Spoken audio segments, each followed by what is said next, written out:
Just thought I'd show this in case anybody decides to do this route.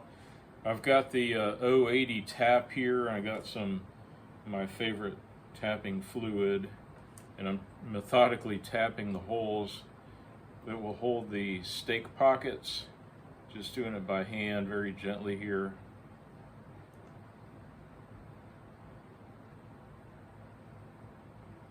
So there's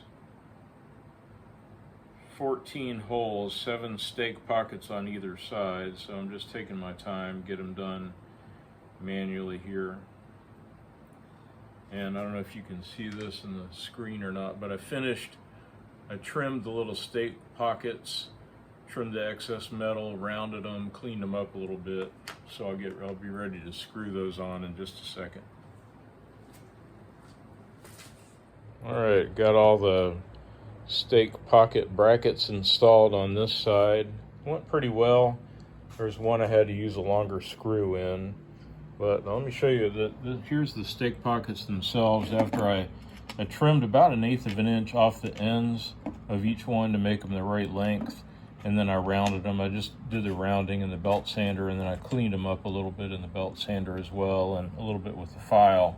So pretty pleased with how they came out, and I think they look good. I'm kind of, it's a week's worth of evening bending and evenings of bending and crafting those little stake pockets, but I think they add something to the frame, and it looks pretty good. I haven't yet welded or silver soldered any of the joints yet. I figured I'd put on the stake pockets first, and then I'll decide. Although I'm almost certain I'll silver solder these joints anyway, and maybe try my hand at my MIG weld for these. So we'll see. I'll certainly show you that. So now I can flip it over and do the same to the other side.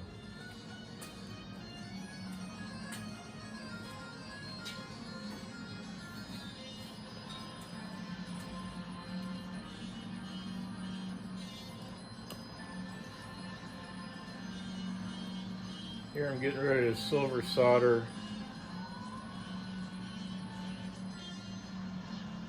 using my cool little torch.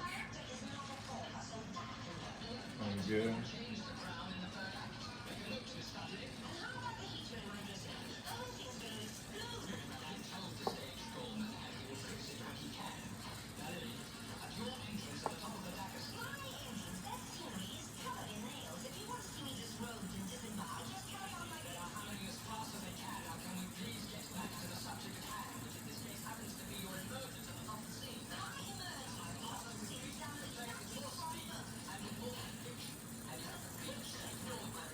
If you can see this or not, I did one side with silver solder and it seemed to take okay, so I'm trying it over on this side too.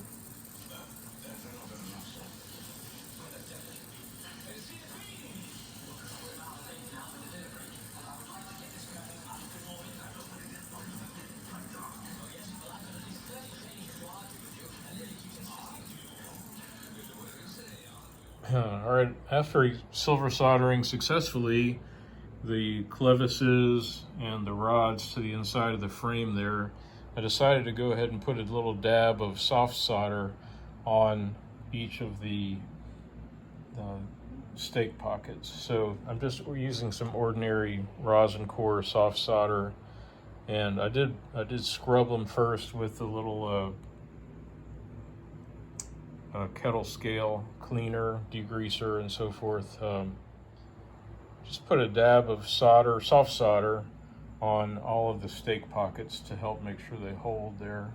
I did prep it with a little bit of the kettle descaler now and some flux. Now I'm just letting it cool down, and I'll flip it over and do the other side. All right, well, after the silver soldering was done, I decided to do some welding, and it's the world's worst. I gotta freely admit, I'm the world's worst. I was using my MIG welder over here. It's a Harbor Freight 90 amp or something.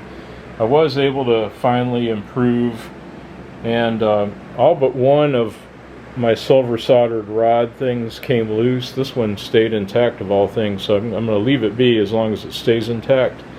And I'll have to flip this thing over, and I'll just clean this up and weld that one on as well. But anyway, your mileage may vary. Hope y'all are better welders than me. Pretty pathetic, but it's solid and secure anyway. In case you're wondering, this is what it looks like, one of them before the welding. I got it all cleaned up.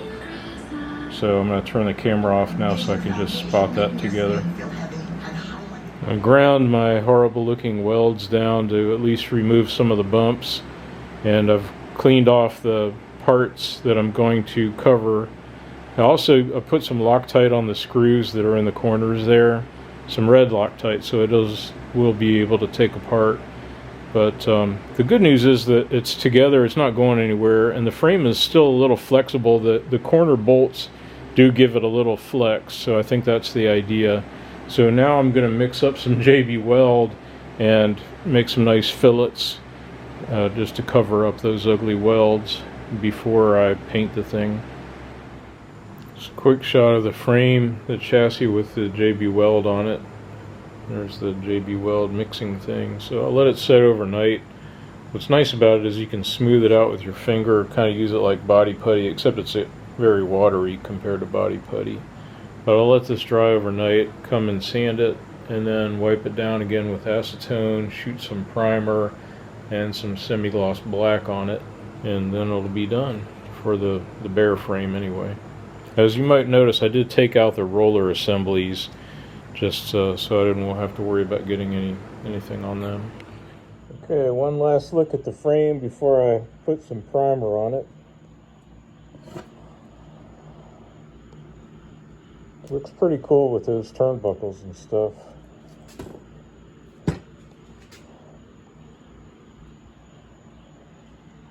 Using the self-etching primer. There I was getting all sentimental about how cool it looked in steel, but I kind of dig it with the look of the paint as well. So we'll let that dry overnight and shoot it with some low gloss black tomorrow, hopefully, if the rain lets up. Did want to point out one thing. I noticed that after I brought it in after the first coat of paint here, I wanted to make sure that I had the little brake assembly facing the correct direction. And matter of fact, this is correct now. The brake bracket should be facing the front of the chassis, and you can tell the front because it's got the blocks in it for the brake handle.